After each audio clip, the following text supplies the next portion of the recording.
So hello বন্ধুরা, আজকের ভিডিওতে আমরা জানবো লেঞ্জ ল কাকে বলে। এটা একদমই সিম্পল একটা ল যেটা এমিল লেঞ্জ নামক এক বিজ্ঞানী 1834 সালে আমাদের সামনে তুলে ধরেন।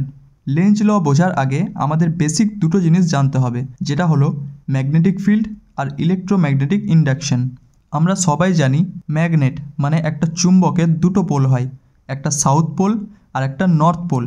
আর এই চুম্বকের ম্যাগনেটিক ফিল্ড থাকে আর যেটার ডাইরেকশন নর্থ পোল থেকে সাউথ পোলের দিকে হয়। আর দুটো ম্যাগনেটের সেম পোল একে অপরকে রিপেল করে আর ডিফারেন্ট ম্যাগনেটিক পোল একে অপরকে অ্যাট্রাক্ট করে। এবার ইলেকট্রোম্যাগনেটিক ইন্ডাকশনটা বুঝে নিই। 1831 সালে স্যার মাইকেল ফ্যারাডে একটা এক্সপেরিমেন্ট করেন।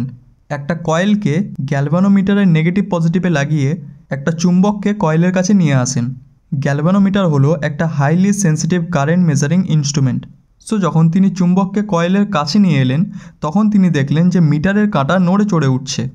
আবার যখন চুম্বককে কয়েল থেকে দূরে সরিয়ে নিয়ে গেলেন তখন দেখলেন মিটারের কাঁটা নড়ে চড়ে উঠছে। সো এই এক্সপেরিমেন্টের পর sir Michael Faraday realise that a changing magnetic field that actually can generate electric current. So এইভাবে তিনি পৃথিবীর প্রথম জেনারেটর আবিষ্কার করে ফেলেন আর এই সিদ্ধান্তের নাম দেন ইলেকট্রোম্যাগনেটিক ইন্ডাকশন।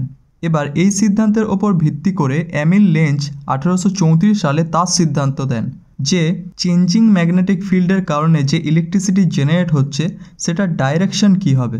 সো এখানে তিনি দেখলেন অ্যাকর্ডিং টু ফ্যারাডে ল, যখন তিনি ম্যাগনেটকে কয়েলের পাশে নিয়ে যান তখন ম্যাগনেটের ম্যাগনেটিক লাইন কয়েলের সাথে লিঙ্ক হওয়ার কারণে কয়েলের মধ্যেও ম্যাগনেটিক ফ্লাক্স ইনডিউস হচ্ছে, মানে কয়েলটাও ম্যাগনেটিক রূপ ধারণ করছে।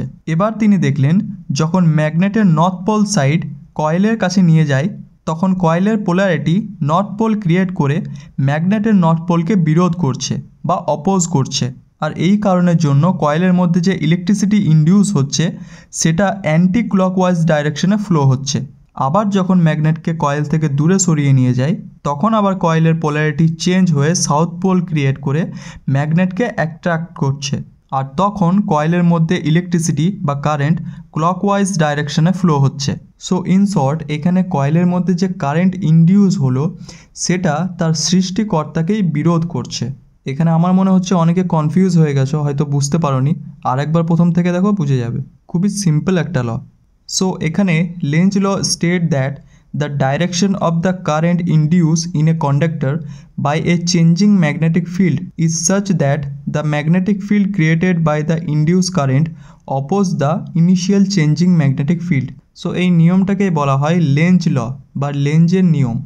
এখানে একটা জিনিস মনে রাখা দরকার যে যতক্ষণ ম্যাগনেট মুভ করছে ততক্ষণ কিন্তু কয়েলে কারেন্ট ফ্লো হবে।